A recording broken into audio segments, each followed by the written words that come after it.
우리가 삶을 살아가면서 문제를 만날 때가 있습니다. 이렇게 초등학교, 중학교, 고등학교, 대학교에서 우리가 입시 문제를 푸는 것도 잘 풀어야 되고, 또 궁극적으로 그러한 시험을 통해서 우리 인생에 맞이하게 되는 다양한 문제를 만나게 될 때 문제에 휩싸이면 안 됩니다. 문제 앞에서 주저해도 안 되고 문제를 풀어나가는 인생이 되어야 합니다. 사람이 문제를 만나게 되면 그 문제를 대면하게 되면 기죽는 사람이 있고, 그 문제를 똑바로 직면하고 문제를 직면해서 그 문제를 풀어나가는 그런 두 종류의 사람이 있습니다. 문제를 만나게 되면 문제를 대면해야 되죠. 근데 문제 자체를 만나고 난 다음에 문제를 대면하지 않고 문제 자체를 아예 눈을 감아버리든지 눈을 피해버리든지, 그리고 문제가 있는데도 문제가 스스로 없다라고 여기면서 그냥 주저앉아 버리고 그런 인생을 살아가게 된다라고 하면 문제를 통해서 우리가 겪게 되는 또 내면의 성장과 또 성숙을 우리가 경험할 수가 없게 됩니다. 문제를 직면하고 잘 봐야 합니다. 직면하고 잘 보기 위해서는 우리가 궁극적으로 믿음에 관한 문제인데, 믿음은 듣는 일에 성공을 해야 됩니다. 듣기에 실패하면 모든 일에 실패하게 되는 것이죠. 그래서 듣기를 경청이라고 합니다. 우리 새벽기도 말씀 가운데 함께 나누었던 것처럼 듣기를 잘하는 사람이 성공할 수가 있고 또 인생의 문제를 잘 풀어갈 수가 있게 됩니다. 듣기를 경청이라, 경청을 어떻게 해야 되는가? 귀로서 잘 들어야 되죠. 귀로 만남 속에서 잘 듣고 눈으로 잘 보아야 합니다. 눈을 감아버리면 안 됩니다. 호랑이를 만나도, 문제를 만나도 눈을 뜨고 직면에 담대함이 있어야 되겠죠. 용기가 있어요. 믿음은 용기죠. 담대함, 직면이죠. 그래서 귀로 듣고 눈으로 그 문제를 직면하고 대면해야지, 이 문제가 무엇인지, 문제가 어떻게 다가오는지, 내가 문제를 어떻게 뛰어넘어야 되는지를 우리가 직면하고 파악을 할 수 있게 됩니다. 그리고 그 문제에 대해서 우리의 내면이 어떻게 반응해야 되는지 마음으로 그 소리를 들을 수 있는 경청의 수준까지 올라야 합니다. 오늘 본문 말씀 가운데는 욥이 고통을 당하였을 때 그에게 있는 3명의 중요한 친구들 가운데 엘리바스가 조언을 하였고, 오늘 8장 말씀부터는 두 번째로 입을 열어서 이야기를 꺼내게 되는 수아 사람 빌닷이라는 사람이 대화를 꺼내게 됩니다. 그 사람이 이야기를 꺼내게 되는데 성급했습니다. 듣기에 온전하지 못했습니다. 듣기에 온전하지 못하니까 문제를 파악하지 못합니다. 욥이 가지고 있는 그 문제를 풀어주기 위해서 친구가 찾아오게 되고 위로를 주기 위해서 찾아오게 되는데, 듣기에 실패하게 되니까, 경청에 실패하게 되니까 충분히 듣고 또 눈으로 그 상황을 직면해야 되는데 욥의 상황을 보려고 하니까 겁이 나는 고개를 돌립니다. 충분히 듣지 못하고 자기의 지금까지 살아왔던 관점으로 그에게 조언을 하려고 합니다. 마음 가운데 동일하게 이 친구를 진정으로 사랑하고 싶은 마음이 없는 상태에서 조언을 하게 되니까 그 사람의 문제를 풀어줄 수가 없게 되고 위로가 되지 못하게 됩니다. 그래서 우리가 좋은 말, 또 위로와 격려의 말, 새 힘을 주는 그런 말이 우리의 입에서 나오기 위해서는 이 경청의 힘이 절실하게 요구됩니다. 믿음이 좋은 사람은 다른 말로 은사가 많고 방언하고 예언하는 것이 아니라 그거는 표면적인 형태이고 궁극적으로 신앙의 열매인데, 열매로 드러나는 외적인 드러나는 모습이 경청의 깊이가 있다라고 보면 됩니다. 믿음이 좋은 사람은 경청의 깊이가 있는 거예요. 새로운 각도로 오늘날 시대의 성경의 해석과 성경을 따라가는 사람들의 내면에 있는 예수 그리스도의 크기를 우리가 가늠할 수 있어야 됩니다. 그거는 경청의 깊이라고 볼 수가 있습니다. 빌닷은 경청에서 약했고 자기식으로 대화를 이끌어가려고 했습니다. 자기식으로 남의 이야기를 충분히 받아줄 수 없는 그릇에 한계가 있는 거예요. 내 캐파가 한계가 있으니까 내 캐파가 깊어야지만이 충분히 들을 수 있고 충분히 그 문제를 다각도로 위에서도 보고 앞에서도 보고 정면에서도 보고 측면에서도 봄으로 이 문제를 어떻게 풀어나갈까 해석을 충분하게 할 때 진단을 내리게 되면 그 진단은 아주 정확한 진단이 돼서 문제를 해결할 수 있는 시발점이 되기도 합니다. 그런데 경쟁에서 실패를 하게 되니까 자기 지식으로 대화를 풀어나가기 시작하죠. 그러니까 성급하게 나오게 됩니다. 우리도 사람과 대화를 하게 되면 성급하게 대화를 이렇게 조금 충분히 듣기 전에 내 이야기를 먼저 건네면서 오고 가는 그런 공방들 속에서 성산 있는 대화, 또 마음의 위로가 되는 대화를 얻지 못하는 경우가 있습니다. 오늘 빌닷이 그랬죠. 여러분 기억하십니까? 오늘 금요 새벽 가운데 8장 1절부터 우리 7절까지 말씀을 함께 나누게 되었는데 그 말씀 안에 보면 빌닷이 이렇게 이야기를 했죠. 네가 언제까지 이런 식으로 이야기를 하겠는가? 너의 말 자체가 보니까 거친 바람과 같다, 강풍과도 같다. 말이 굉장히 거세다라고 하는 것입니다. 여러분 말이 거센 사람을 만나면 굉장히 위축이 되죠. 위축되니까 거센 게 들어오는 것이 두려우니까 직관적으로 우리가 방어 태세를 가지게 됩니다. 그래서 저희도 강하게 대면하는 그런 경향이 있는데 대부분의 사람들이 이런 언어 구조를 가지게 되죠. 그러니까 꼬리에 꼬리를 물고 왔다 갔다 시간이 지나면서 위로가 되지 아니하고 성산이 없는 대화로 마치게 됩니다. 감정만 서로 격해지게 되는 것이죠.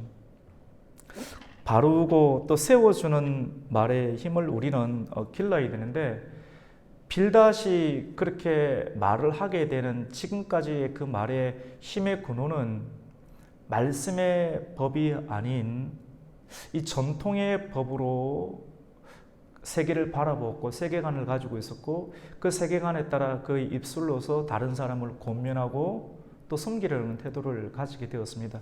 우리 오늘 8절부터 읽게 되었죠. 이 빌닷의 그 세계관, 언어를 보면 그 사람의 총체적인 걸 알 수가 있죠. 우리 한번 볼까요? 8절 말씀 한번 보겠습니다.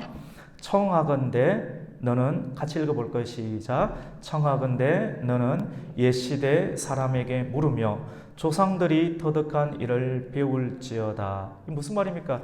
이 빌닷이 욥에게 이야기를 건네고 충고를 하고 조언을 하는데 내 이야기로 듣지 말라라고 이야기를 하면서 내 이야기는 단순하게 내 지식과 경험이 아니라 지금까지 우리가 함께 공유하고 또 객관적으로 수용하는 선조들의 지식과 지혜를 빗대어서 내가 너에게 이야기를 하니까 내 말을 받아들이라 라고 하는 이 강압적인 요구가 이 말씀 가운데 포함되어 있습니다. 빌닷은 자기 자신의 충고가 개인의 생각이 아니라 옛 선조들의 오래된 지식과 또 지혜라고 이야기를 하게 됩니다. 근데 위로가 됩니까? 그렇게 이야기를 빗대어서 이야기를 하지만 우리가 사람들하고 대화를 나누다 보면 자기가 하고 싶은 말을 어떻게 이야기를 하냐면 그런데 있잖아요. 내 이야기는 아닌데 옆에 있는 사람들이 이렇게 이야기를 하더라고요. 어느 장로님이 이렇게 이야기를 하던데 이거는 이렇게 했으면 좋겠다라고 이야기를 하던데 진짜 그 장로님 이야기입니까? 아니고 자기 이야기입니다. 사람은 다른 사람 나름대로 좀 힘이 있고 권위 있다고 하는 생각하는 그 사람을 빌어 와서 자기 의견을 반영하고 싶은 욕구들이 사람에게 다 있어요. 스스로 속아요. 자기가 어떤 말을 하는지 모르고 자기 욕구를 표현하고 싶은 그 욕망을 얻고 싶은 표현하고 싶은 욕구들이 사람에게는 있습니다.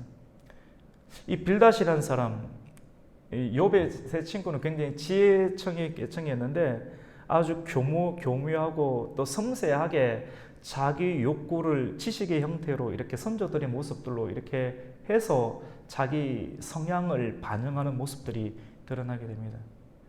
결국적으로 내 말, 욥이 겪고 있는 그런 상황을 받아들일 수 있는 캐파가 안 되는 거예요.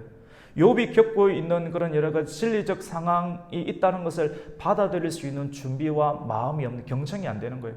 충분히 듣고 싶지 않고 그리고 욥이 처해 있는 온 머리끝부터 발끝까지 헌대가 나 있는 그 상황을 보고 싶지 않은 거예요. 바쁘면 내 몸에 들어오게 되니까 그리고 마음으로 동의가 안 되는 거예요. 그러니까 선조들이 내가 하는 말은 단순한 내 말이 아니라 선조들이 하는 말이니까 내 말을 들으려면 문제를 쉽게 해결하고 싶은 그런 대화법 굉장히 많이 있죠. 사람들이 상처를 많이 받아요. 우리가 직장 생활하면서 때로는 신앙생활을 하면서 우리가 신앙생활하는 건 공동체 속에서도 우리가 조언을 구할 때 너무 쉽게 들어오는 충고와 조언에 의해서 자기식으로 뭔가를 끌어가려고 하는 그런 대화법에 의해서 내 마음이 더 상처를 받게 되는 경우를 우리는 때때로 경험을 하게 됩니다. 우리는 오늘 욥기 8장, 특별히 욥기 말씀을 통해서 발견하게 되는 것은 전통, 오늘은 전통에 관한 내용으로 드러나죠. 전통이란 영역을 조금 확산시켜서 옛 선조들이 그렇게 볼 수 있는 조금 더 신학적으로 하면 신학, 그리고 또래는 교리, 전통이나 신학이나 때로는 교리 그 자체로 공경에 처해 있는 사람을 대하는 것은 문제 해결이 안 된다라고 하는 것입니다. 남의 것을 빌어와서 그냥 이야기를 해주는, 그냥 이거 한번 먹어봐라 라고 던져주는 그런 내용 자체가 고통 가운데 있는 사람들에게는 위로가 되지 아니한다는 것을 욥기는 우리에게 보여주고 있습니다. 여러분, 아무리 오래되어 검증이 된 지식이라도 그것이 인간의 모든 문제에 적용시키는 것은 무리가 있습니다. 아무리 객관적이고 합당한 지식이라 할지라도 지식 그 자체가 사람에게 다 와닿지 않는다는 것이죠. 맞죠? 지식이 지혜로 변해야 되죠. 또 그 지혜는 사랑을 머금고 있죠. 십자가의 사랑, 예수님의 사랑을 머금고 있는 지식이 될 때 공감이 되고 위로가 될 수가 있는 것이지, 진짜 사랑이 있고 피의 복음이 있으면 쉽게 던지지 못하지 않겠습니까? 그것 자체가 위로가 안 되는 것입니다. 오늘 우리가 욥기 말씀을 통해서, 이 말씀이 전체적인 말씀인데 오늘 또 빌닷을 허락하신 하나님의 역사도 우리가 새롭게 우리가 관점을 본다라고 하면, 빌닷 그 자체가 위로가 안 되지만은 또 위로가 안 되는 그러한 환경을 허락하신 하나님의 뜻을 생각하면서 우리가 이걸 받아들일 때 우리는 더 성숙하게 되겠죠. 이것을 다 제해버릴 수 없죠.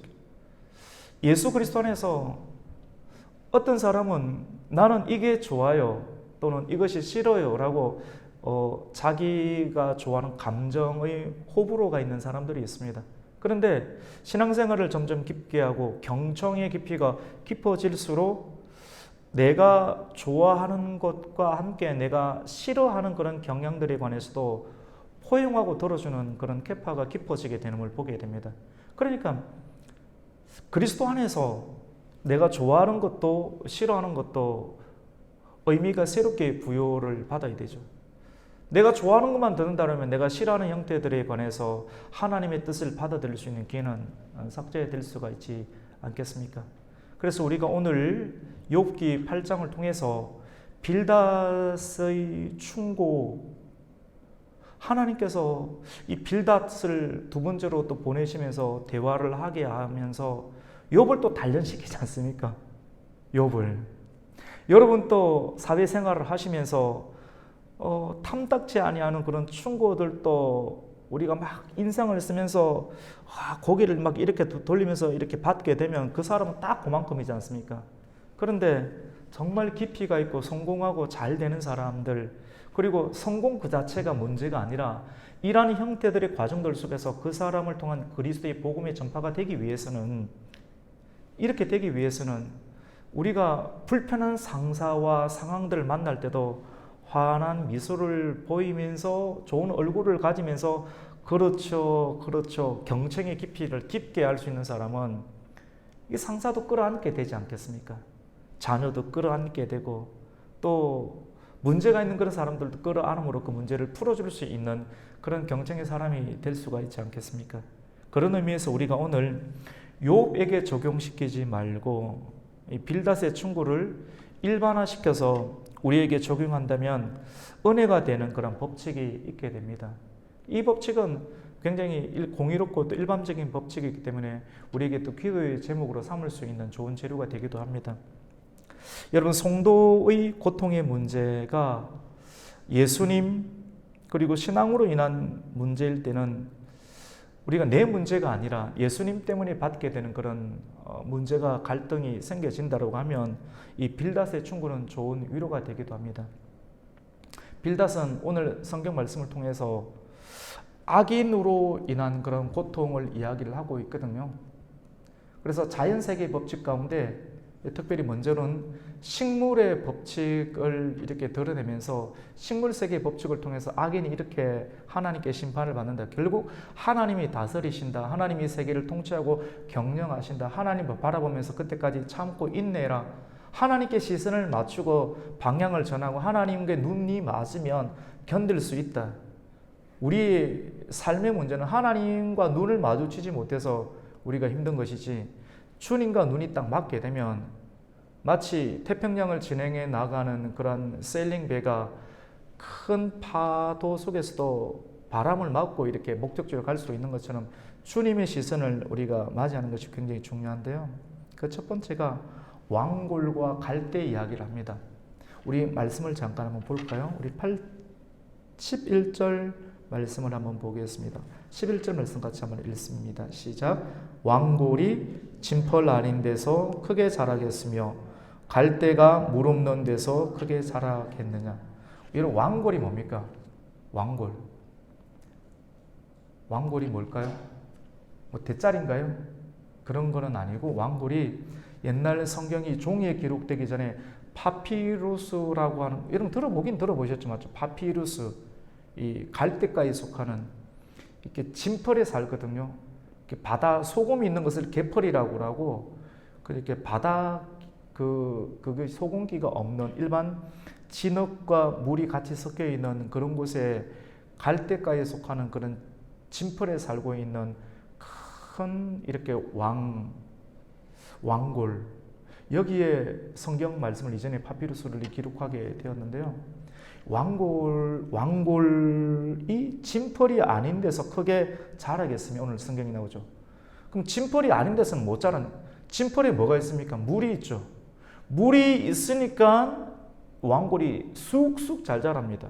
그리고 뒤에 갈대가 물 없는 데서 크게 자라겠느냐, 수사 의문법으로 이야기를 하면서 물이 없으면 왕골도 그리고 갈대도 자라지 않는 것 아니냐. 물을 주신 이가 하나님이신데 하나님께서 물을 걷어 가시게 되면 금방 이 갈대나 왕골은 그 배기도전에 말라서 죽게 되는 현상들을 우리가 많이 보게 되는데, 이것과 같이 하나님을 의지하지 않고 하나님이 없는 상태의 시도, 모든 상황은 언제든지 급하게 망할 수가 있게 된다는 것을 보게 됩니다.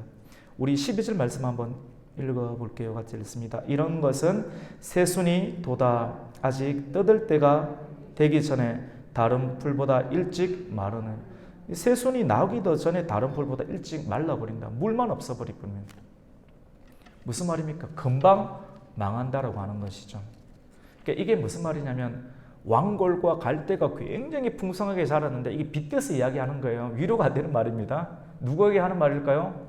빌닷이 욥에게, 욥이 자녀가 7명이었고 아들이 7명이었고 딸이 3명이었고 뭐 소와 낙이 낙대 7천에 3천에 500이 500개씩 있는 어마어마한 동방의 부자였는데 한순간에 망하는 그것을 빗대어서 너 죄를 지었으니까 이렇게 된 거 아니에요. 회개해라. 이런 논리 구조로, 또 이런 논리 구조로 상대방이 알아들으니까 이거 내 말이 아니라 선조들의 지혜로 이야기하는 거다. 너 어서 회개해라.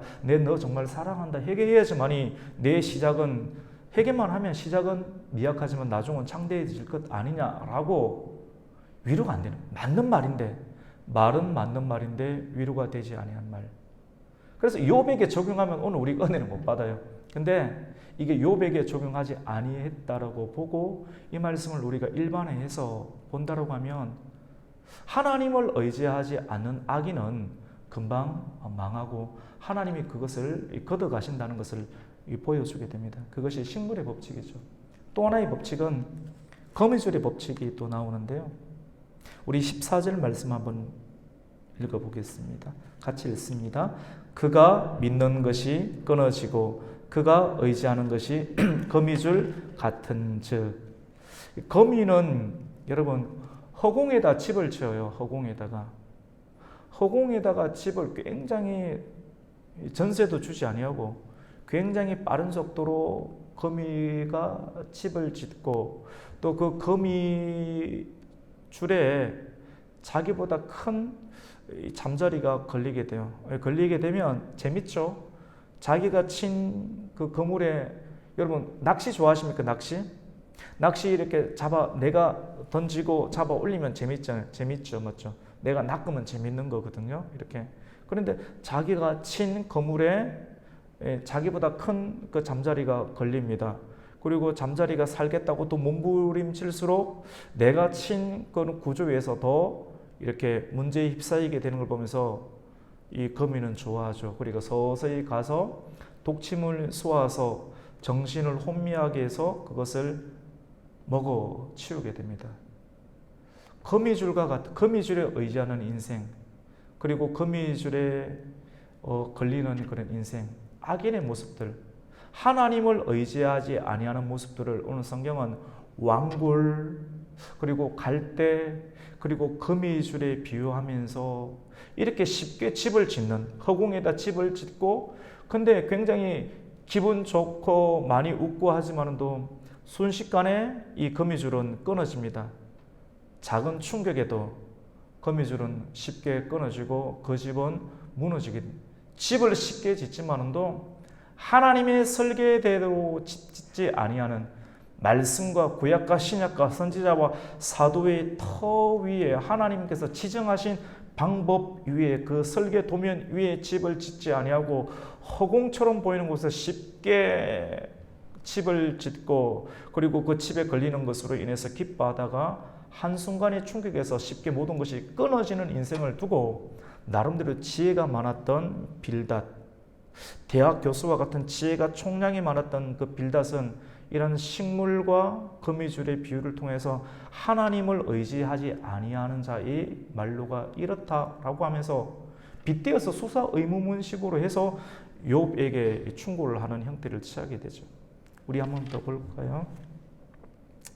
우리 13절 말씀 한번 읽습니다. 13절 읽습니다. 시작. 하나님을 잊어버리는 자의 길은 다 이와 같고 저속한 자의 희망은 무너지리니. 15절입니다.